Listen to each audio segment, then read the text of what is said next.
À mi-chemin entre la science-fiction et l'imagerie médicale, il y a la médecine nucléaire. Cette spécialité permet d'étudier l'organisme sous toutes ses coupes, et notamment le cerveau.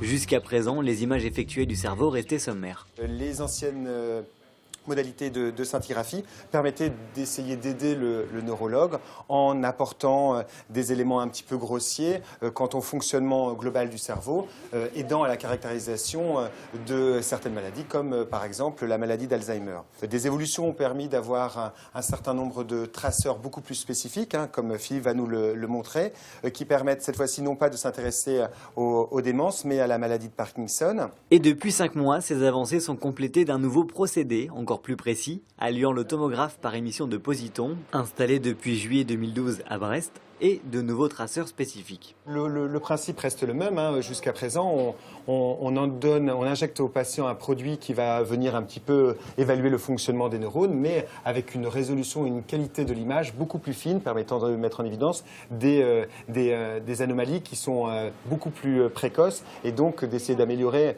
vraiment le diagnostic des problèmes de connaissance ou des troubles de la mémoire. Ce traceur de cette substance qui s'accumule dans les neurones pathologiques, ou dans un certain nombre de cas, dans un certain nombre de neurones pathologiques, vient d'avoir en France une autorisation de mise sur le marché et nous permettra de réaliser des examens remboursés par la Sécurité sociale dans ce type d'indication, donc depuis janvier. C'est cette obtention de l'autorisation de mise sur le marché qui avait déjà été donnée aux États-Unis en fin d'année dernière. De nouvelles images et de nouveaux produits plus précis qui permettront d'en apprendre beaucoup plus sur les maladies neurologiques d'ici quelques mois et pourquoi pas de découvrir de nouveaux mystères du cerveau.